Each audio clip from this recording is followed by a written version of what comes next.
मनुष्य के सारे संबंधों का आधार है अपेक्षा। पति कैसा हो जो मेरा जीवन सुख और सुविधा से भर दे। पत्नी कैसी हो जो सदैव मेरे प्रति समर्पित रहे। संतान कैसी हो जो मेरी सेवा करे, मेरा आदेश माने।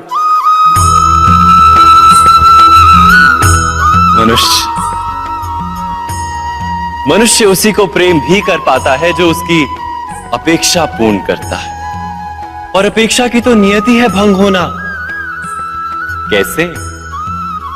क्योंकि अपेक्षा मनुष्य के मस्तिष्क में जन्म लेती है। कोई अन्य व्यक्ति उसकी अपेक्षाओं के बारे में जान ही नहीं पाता। पूर्ण करने की प्रामाणिक इच्छा हो तब भी कोई मनुष्य किसी की अपेक्षाओं को पूर्ण नहीं कर पाता। और वहां से जन्म लेता है संघर्ष। सारे संबंध संघर्ष में परिवर्तित हो जाते। पर मनुष्य अपेक्षा को संबंध का आधार ना बनाए और स्वीकार करे केवल संबंध का आधार, तो क्या ये जीवन स्वयमेव सुख और शांति से नहीं भर जाएगा? स्वयं विचार कीजिएगा।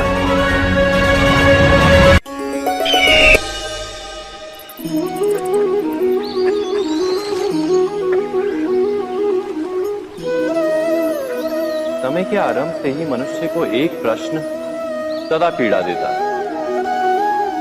कि वो अपने संबंधों में अधिकतम सुख और कम से कम दुख किस प्रकार प्राप्त कर सकता है। क्या आपके सारे संबंधों ने आपको संपूर्ण संतोष दिया है? विचार कीजिए। हमारा जीवन संबंधों पर आधारित है। हमारी सुरक्षा संबंधों पर आधारित है। इसी कारण हमारे जीवन के सारे सुखों का आधार भी संबंध है। किंतु फिर भी हमें संबंधों में ही अधिकतर दुख क्यों प्राप्त होते हैं? सदा ही संघर्ष भी संबंधों से ही उत्पन्न क्यों हो जाते हैं? कभी विचार किया है? जब कोई व्यक्ति किसी अन्य व्यक्ति के विचार अथवा कार्य को स्वीकार नहीं करता, उसमें परिवर्तन करने का प्रयत्न करता है, तो संघर्ष जन्म लेता है। अर्थात जितना अधिक अस्वीकार उतना ही अधिक संघर्ष, और जितना अधिक स्वीकार उतना ही अधिक सुख। क्या ये वास्तविकता नहीं? यदि मनुष्य स्वयं अपनी अपेक्षाओं पर अंकुश रखे, अपने विचारों को परखे, किसी अन्य व्यक्ति में परिवर्तन करने का प्रयत्न ना कर स्वयं अपने भीतर परिवर्तन करने का प्रयास करे, तो क्या संबंधों में संतोष प्राप्त करना इतना कठिन? अर्थात क्या स्वीकार ही संबंध का वास्तविक अर्थ नहीं? स्वयं विचार कीजिए।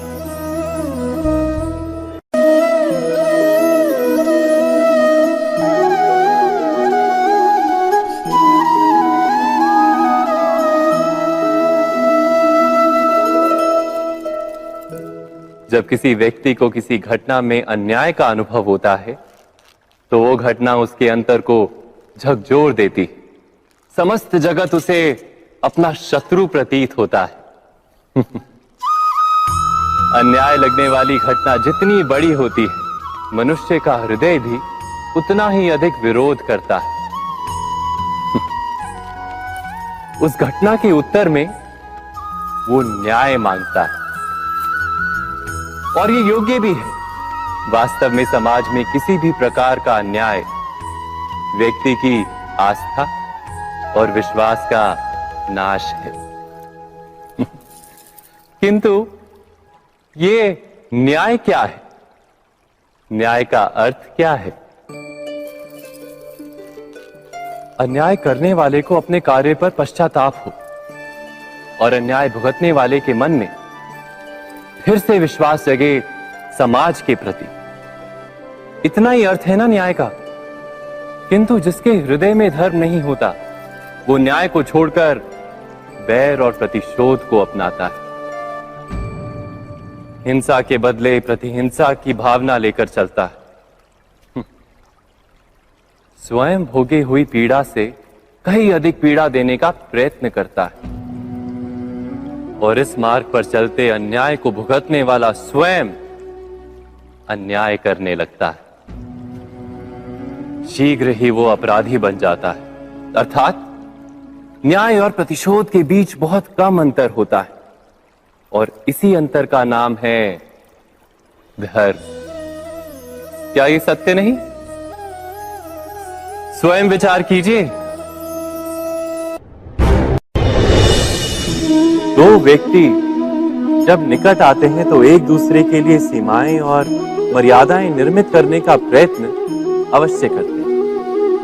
हम यदि सारे संबंधों पर विचार करें तो देखेंगे कि इन सारे संबंधों का आधार यही सीमाएं हैं जो हम दूसरों के लिए निर्मित करते हैं और यदि अनजाने में भी कोई अन्य व्यक्ति इन सीमाओं को तोड़ता है तो उसी क्षण हमारा हृदय क्रोध से भर जाता है।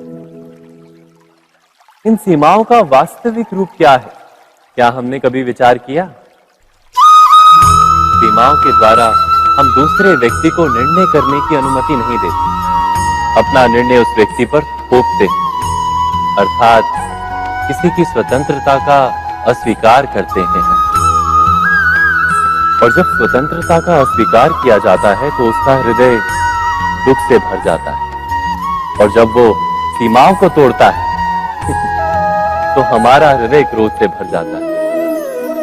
क्या ऐसा नहीं होता?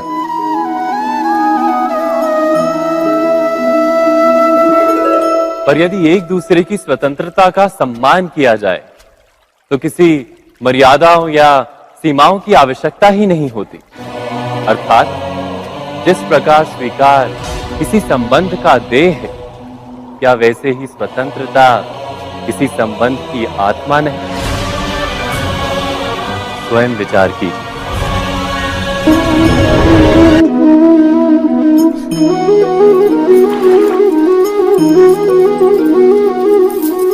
पिता सदा ही अपने संतान के सुख की कामना करते हैं, उनके भविष्य की चिंता करते रहते हैं। इसी कारणवश सदा ही अपने संतानों के भविष्य का मार्ग स्वयं निश्चित करने का प्रयत्न करते रहते हैं।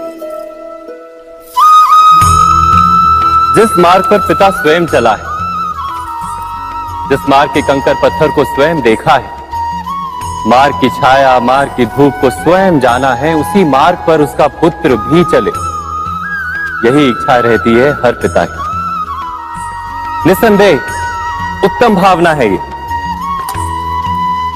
किंतु 3 प्रश्नों के ऊपर विचार करना हम भूल ही जाते हैं। कौन से प्रश्न? प्रथम प्रश्न, क्या समय के साथ प्रत्येक मार्ग बदल नहीं जाते? क्या समय सदा ही नई चुनौतियों को लेकर नहीं आता? तो फिर बीते हुए समय के अनुभव नई पीढ़ी को किस प्रकार लाभ दे सकते हैं? दूसरा प्रश्न, क्या प्रत्येक संतान अपने माता पिता की छवि होता है? हाँ, संतानों को संस्कार तो अवश्य माता पिता देते हैं, किंतु भीतर की क्षमता तो ईश्वर देते हैं।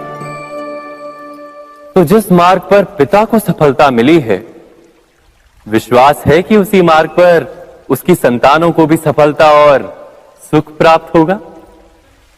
तीसरा प्रश्न, क्या जीवन के संघर्ष और चुनौतियां लाभकारी नहीं होती? क्या प्रत्येक नया प्रश्न एक नए उत्तर का द्वार नहीं खोलता? तो फिर संतानों को नए नए प्रश्नों, संघर्षों और चुनौतियों से दूर रखना, ये उनके लिए लाभ करना कहलाएगा या हानि पहुंचाना? अर्थात जिस प्रकार संतान के भविष्य का निर्माण करने के बदले उसके चरित्र का निर्माण करना श्रेष्ठ है, वैसे संतानों के जीवन का मार्ग निश्चित करने के बदले उन्हें नए संघर्षों के साथ जूझने के लिए मनोबल व ज्ञान देना अधिक लाभदायक नहीं होगा? स्वयं विचार कीजिए। सबके जीवन में ऐसा प्रसंग अवश्य आता है कि सत्य कहने का निश्चय होता है हृदय में, किंतु मुख से सत्य निकल नहीं पाता। कोई भय मन को घेर लेता है। किसी घटना अथवा प्रसंग के बारे में बात करना या फिर स्वयं से कोई भूल हो जाए उसके बारे में कुछ बोलना, क्या ये सत्य है? नहीं, ये तो केवल तथ्य है। अर्थात जैसा हुआ था वैसा केवल बोल देना सामान्य सी बात है। किंतु कभी कभी उस तथ्य को बोलते हुए भी भय लगता है। कदाचित किसी दूसरे की भावनाओं का विचार आता है मन, दूसरे को दुख होगा ये भय भी शब्दों को रोकता है। तो ये सत्य क्या है? क्या हमने कभी विचार किया है? जब भय रहते हुए भी कोई तथ्य बोलता है तो वो सत्य कहलाता है। वास्तव में सत्य कुछ और नहीं, केवल निर्भयता का दूसरा नाम है। और निर्भय होने का कोई समय नहीं होता, क्योंकि निर्भयता आत्मा का स्वभाव है। अर्थात क्या प्रत्येक क्षण सत्य बोलने का क्षण नहीं होता?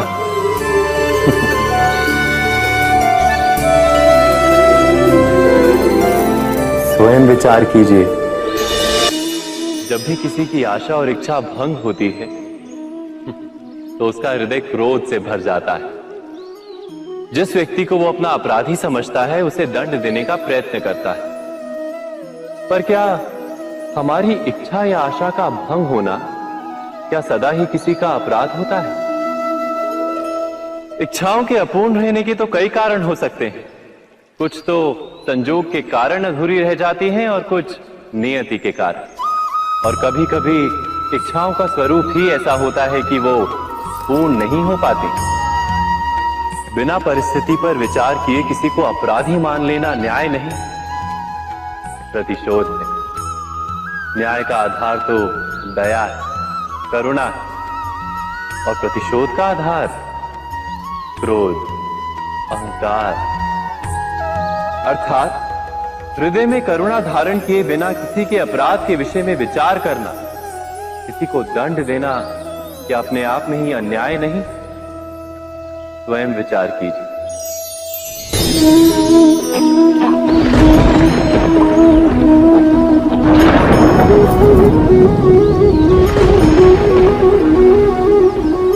सपनों और पूर्वाभासों के आधार पर हम भविष्य के सुख दुख की कल्पना करते हैं। भविष्य के दुख का कारण दूर करने के लिए हम आज योजना बनाते हैं। किंतु कल के संकट को आज निर्मूल करने से हमें लाभ मिलता है या हानि पहुंचती है? ये प्रश्न हम कभी नहीं करते। सत्य तो ये है कि संकट और उसका निवारण साथ जन से, व्यक्ति के लिए भी और सृष्टि के लिए भी। नहीं, आप अपने भूतकाल का स्मरण कीजिए, इतिहास को देखिए। आप तुरंत ही ये जान पाएंगे कि जब जब संकट आता है तब तब उसका निवारण करने वाली शक्ति भी जन्म लेती है। यही तो जगत का चलन है। वस्तुतः संकट ही शक्ति के जन्म का कारण है। प्रत्येक व्यक्ति जब संकट से निकलता है तो एक पद आगे बढ़ा होता है, अधिक चमकता है, आत्मविश्वास से अधिक भरा होता है, न केवल अपने लिए अपितु विश्व के लिए भी।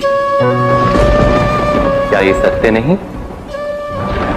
वास्तव में संकट का जन्म है एक अवसर का जन्म, अपने आप को बदलने का, अपने विचारों को ऊंचाई पर करने का अवसर, अपनी आत्मा को बलवान और ज्ञान मंडित बनाने का अवसर। जो ये कर पाता है उसे कोई संकट नहीं होता, किंतु जो ये नहीं कर पाता वो तो स्वयं एक संकट है विश्व के लिए। विचार कीजिए।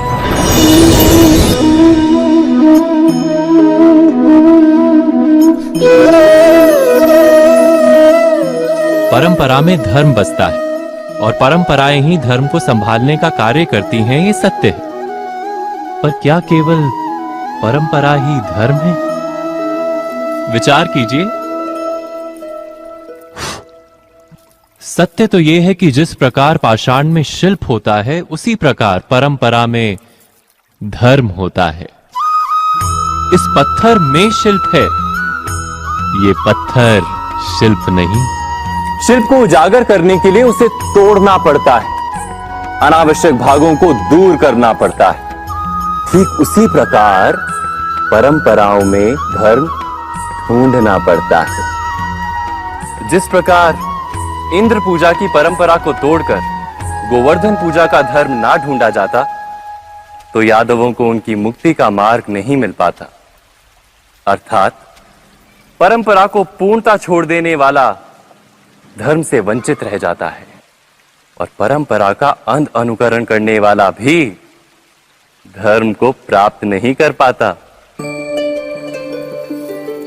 कहते हैं हंस के पास नीर क्षीर विवेक होता है। दूध में मिले पानी को छोड़कर केवल दूध ही ग्रहण करता है। तो क्या सच्चा धर्म प्राप्त करने के लिए हृदय में ज्ञान से जन्मा विवेक आवश्यक है? और ऐसे विवेक के बिना जिसे धर्म मान भी लिया जाए, जो वास्तव में धर्म ना भी हो, ऐसा भी तो हो सकता है। स्वयं विचार कीजिएगा।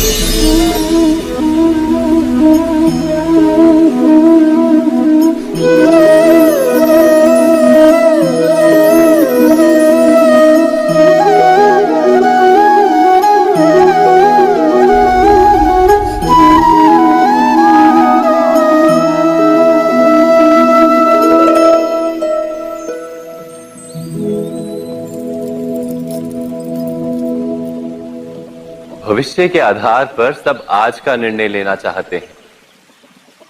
भविष्य में सुख मिले, भविष्य सुरक्षित हो, ऐसे निर्णय आज लेने का प्रयत्न रहता है सबका। आप अपने जीवन को देखिए। क्या आपके अधिकतर निर्णय के पीछे भविष्य का विचार नहीं होता?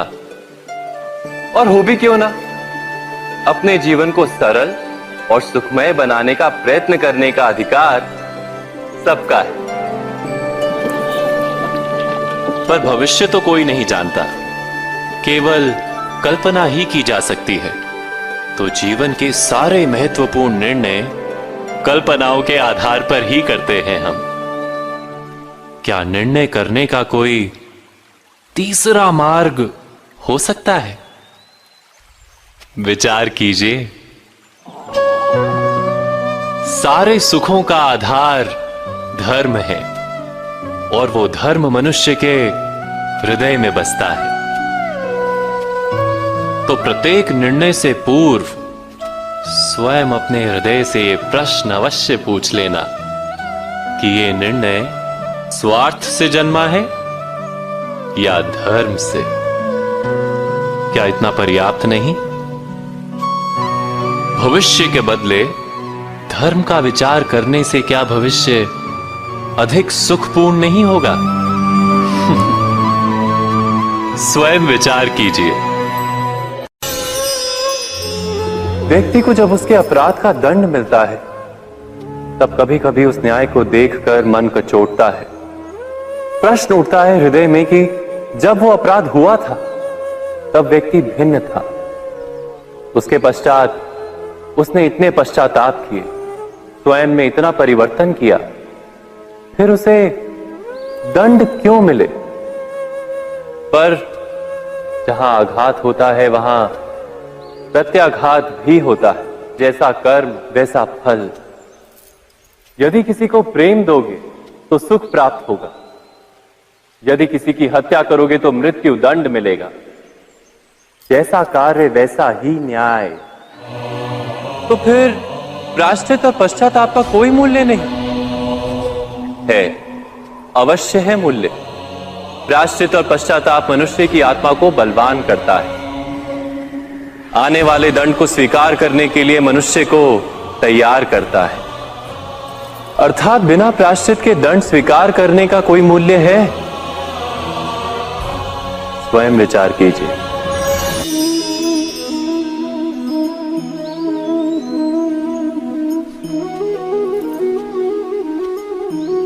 जब अपने किसी अच्छे कार्य के उत्तर में दुख प्राप्त होता है अथवा किसी को उसके दुष्ट कार्य में सुख मिलता है तो मन अवश्य ये विचार करता है कि अच्छा कार्य करने का, धर्म के मार्ग पर चलने का तात्पर्य क्या है। पर दुष्ट आत्मा को क्या प्राप्त होता है ये भी देखिए। दुष्टता करने वाला हृदय सदा चंचल रहता है, अकुलाता रहता है। मन में सदा नए नए संघर्ष उत्पन्न होते हैं। अविश्वास उसे जीवन भर दौड़ाता है। क्या ये सुख है? जबकि धर्म पे चलने वाले, अच्छा कार्य करने वाले, सच्चरित्र व्यक्ति का हृदय शांत रहता है। परिस्थितियां उसके जीवन के सुख में बाधा नहीं बनती। समाज में सम्मान और मन में संतोष रहता है सदा। अर्थात अच्छा बर्ताव भविष्य में किसी सुख का मार्ग नहीं। अच्छा बर्ताव स्वयं सुख अथवा बुरा बर्ताव भविष्य में किसी दुख का मार्ग नहीं। अधर्म उसी क्षण दुख उत्पन्न करता है। धर्म से सुख नहीं, धर्म स्वयं।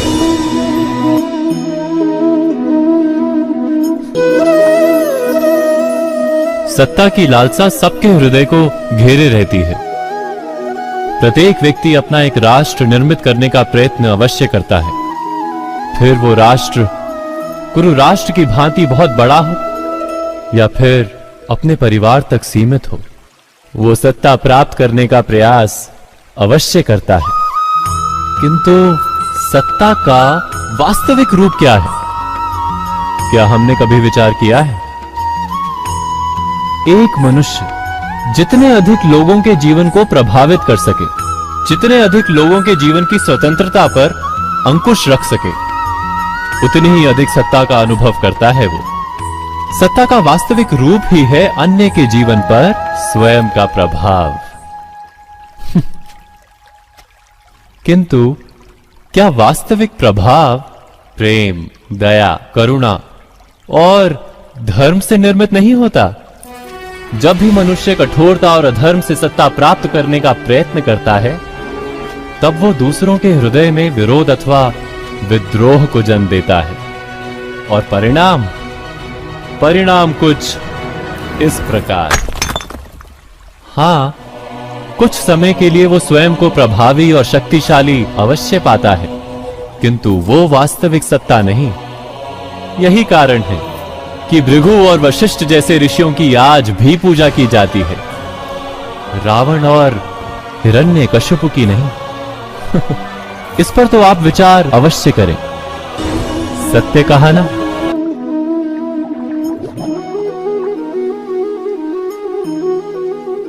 इस संसार में आने वाला प्रत्येक बालक संपूर्णतः संस्कार रहित होता है। उसके अंतर पर ना किसी अच्छे संस्कार के चिन्ह अंकित होते हैं, ना ही बुरे संस्कार के। अर्थात जन्म से बालक में ना कोई गुण होता है और ना ही कोई दोष। तो ये दोष अथवा गुण किस प्रकार प्राप्त होते हैं? क्या हमने कभी विचार किया है? जो बात माता पिता के मुख से निरंतर सुनी जाती है, वही बात उनकी संतानों के हृदय का संस्कार बनती है। जैसे किसी गांव में नदी तट तक एक पगडंडी बन जाती है केवल उस मार्ग पर बार बार चलने के कारण। अर्थात माता पिता के हृदय की इच्छाएं उनकी संतानों के हृदय का दोष अथवा गुण बनकर जन्म लेती हैं। क्या ये सत्य नहीं?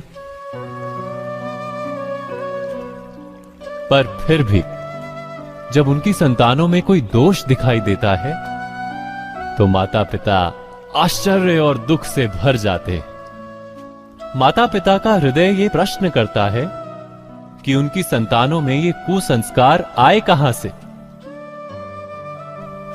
सत्य तो यही है कि माता पिता अपनी संतानों को अनजाने में ही कुसंस्कार के बीज दे देते हैं, जो उनके संतानों की हृदय भूमि पर कुसंस्कार का वृक्ष बनकर उगता है। अर्थात अपनी संतानों को सुसंस्कारी और धर्ममय बनाने की आशा रखने वाले प्रत्येक माता पिता को प्रथम अपने हृदय की इच्छाओं पर अंकुश रखना क्या अनिवार्य नहीं?